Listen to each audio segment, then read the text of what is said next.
43, transforming linear functions. Our essential question is, how does modifying the input of a linear function rule transform the graph? By the end of this video, you will be able to transform linear functions.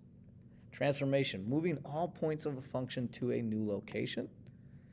So graph the functions. F of x equals x plus 1 in blue. So we go up 1 over 1 for the slope. 1 over 1.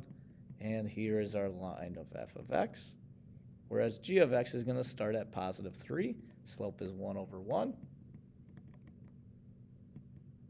How do the graphs compare? Every point moves up 2. If you check from this point to this point, it's going to be up 2, up 2, up 2. How do the equations compare? What's the difference here? We have a plus 1 versus a plus 3. Therefore, right, the difference between 3 and 1 is 2. So this graph would travel up 2.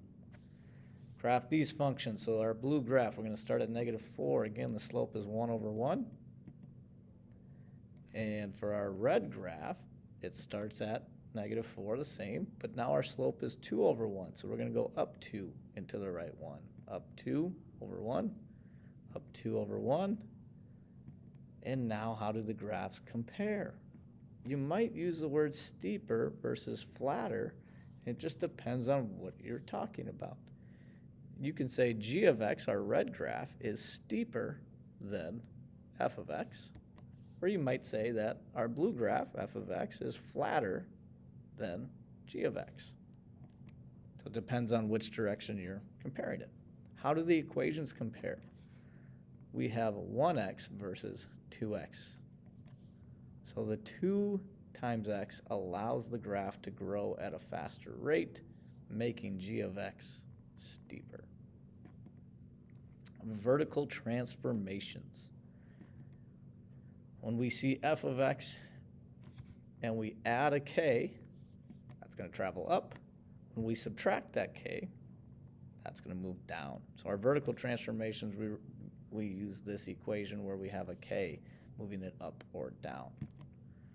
A vertical stretch or compression, the a portion, it's when we have a multiplier in front of the f of x. When a is bigger than 1, it's going to be a stretch or get steeper. When a is less than 1, it's going to compress or get flatter. Vertical reflection. When we have a negative sign in front of the f of x, it's going to flip over the x-axis. It's going to be a reflection. So it says identify the transformations from f of x to g of x. The difference here is between the 2 and the 8. We add 6 from the 2 to get to 8. Therefore, this graph, g of x, is going to travel up 6 from f of x. If we compare these equations, there's a couple different things going on here. First, I see the difference between 11 and 5. So from the blue to the red, looks like it's going down 6. And then I see the 4. We have a 4 in front being multiplied. Remember that when a is bigger than 1, that's going to be a vertical stretch. We have f of x equals x plus 3 and negative 1 over 5x plus 3. So the difference, I see a negative. Therefore, that's going to be a reflection over the x-axis. And we see this multiplier of a fraction. It's less than 1. Therefore, it is going to be a vertical compression. Write the equation for g of x after being moved down 5. So we're going to use this function and manipulate this equation x plus 7 to write the description. So we need to move this down 5. So if we were to subtract 5, our new equation g of x would be x plus 2. Let's write the equation for g of x after being vertically stretched by a factor of 3. So if we're using f of x equals x plus 7. Vertically stretched by a factor of 3 means I need to multiply this function by 3. So our g of x would be 3x plus 7.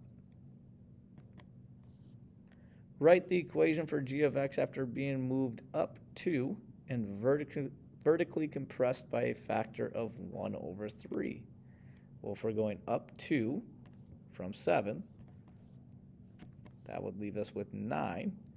And the vertical compression, we'd put the 1 over 3 in front of our x.